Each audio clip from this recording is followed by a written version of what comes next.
धर्मक्षेत्रे कुरुक्षेत्रे संवेता युयुत्सवा मामका पांडवा वश्वे किम कुर्वता संजया। कुछ समझ में आया? कुछ भी नहीं। ऐसे ही होता है जब हम आधा अधूरा ज्ञान लेके बाहर निकलते हैं और अपनी और अपने धर्म की इंसल्ट कराते हैं। जय श्री कृष्ण दोस्तों, हम लोग बात कर रहे हैं श्रीमद् भगवत गीता की, जो कि भगवान श्री कृष्ण की वाणी है। कैसे वो मैं आपको आगे बताऊंगा। आगे बढ़ने से पहले मैं आपको बता दूं कि श्रीमद् भगवत गीता जो है, जिसमें 18 चैप्टर्स हैं, 18 अध्याय हैं, 700 श्लोक हैं, 700 श्लोक्स हैं, और हर एक चैप्टर, हर एक श्लोक जो है एक दूसरे से कनेक्टेड है।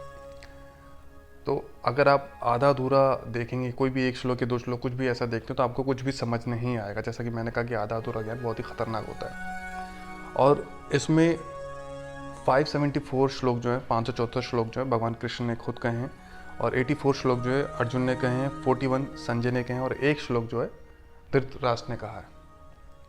तो दोस्तों, ऐसा कहा जाता है कि श्रीमद् भगवत गीता जो है एक आस्तिक विज्ञान है, यानी कि एक बिलीफ साइंस है। और आपके साथ जो भी हो रहा है या जो भी हो चुका है, जो भी होने वाला, सब कुछ इसमें लिखा हुआ है।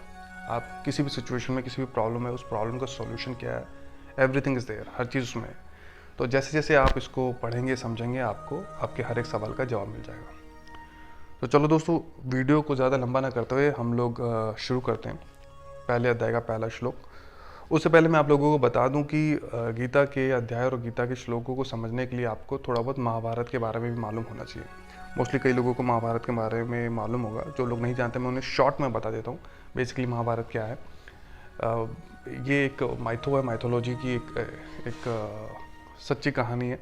तो ये एक बैटल हुआ था कौरव और पांडवों के बीच में, और जो डिस्प्यूट्स वगैरह थे, एक तो प्रॉपर्टीज़ के लेके हुआ था, और दूसरा जो है द्रौपदी, जैसे आपने सुना होगा, द्रौपदी की इंसल्ट की गई थी, चीरहरण वगैरह किया गया था। तो इसी में कई सारे कैरेक्टर्स हैं। और ये जो गीता कही गई थी भगवान श्री कृष्ण के द्वारा, तो ये एक बैटल ऑफ फील्ड पे हुआ था, यानी कि एक युद्ध के मैदान पे हुआ था। भगवान श्री कृष्ण अर्जुन को ये सारी चीज़ें बता रहे हैं, और ये अर्जुन के थ्रू हम लोगों को बताया गया, यानी हर एक इंसान के लिए। तो चलिए दोस्तों, पहला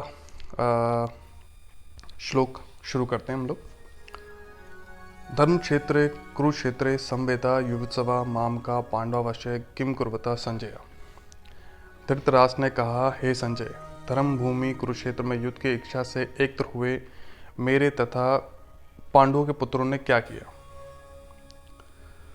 तो दोस्तों, यहाँ पे सबसे पहले समझने वाली बात यह है कि धृतराष्ट्र कौन थे। धृतराष्ट्र बेसिकली कौरवों के पिता थे, और पांडवों के ताया लगेंगे या चाचा कह सकते हैं। तो कौरव और पांडव बेसिकली एक ही फैमिली से, एक ही वंशज हैं।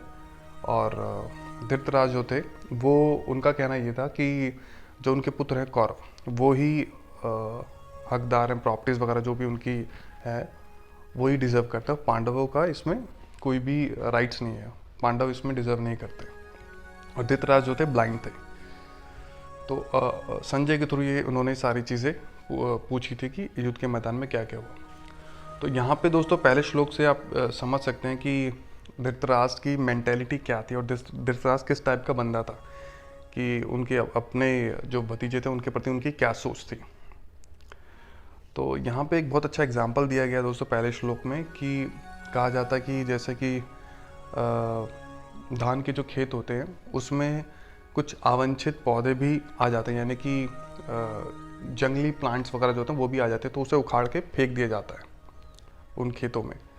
तो उसी तरह नॉर्मल लाइफ में भी, हमारे जीवन में भी भगवान श्री कृष्ण हर जगह है। तो जो भी धार्मिक है, जो भी सही रास्ते पे, उसका हमेशा वो सपोर्ट करते हैं, और जो भी अधर्मी है, यानी जो अन्याय कर रहा है, उसके अगेंस्ट रहते हैं। तो दोस्तों, ये था पहले अध्याय का पहला श्लोक। और जैसा कि मैंने कहा कि बाकी के जो भी श्लोक हैं, अध्याय, सारे एक दूसरे से कनेक्टेड हैं। तो आपको जब तक आप सारी श्लोक नहीं समझेंगे, नहीं सुनेंगे, आपको समझ नहीं आ पाएगा डिटेल में बेसिकली भगवान श्री कृष्ण क्या कहना चाह रहे हैं। तो अभी के लिए दीजिए मुझे इजाज़त, मैं आपसे मिलूंगा नेक्स्ट श्लोक में, अध्याय 1 के दूसरे श्लोक में। तब तक के लिए जय श्री कृष्ण।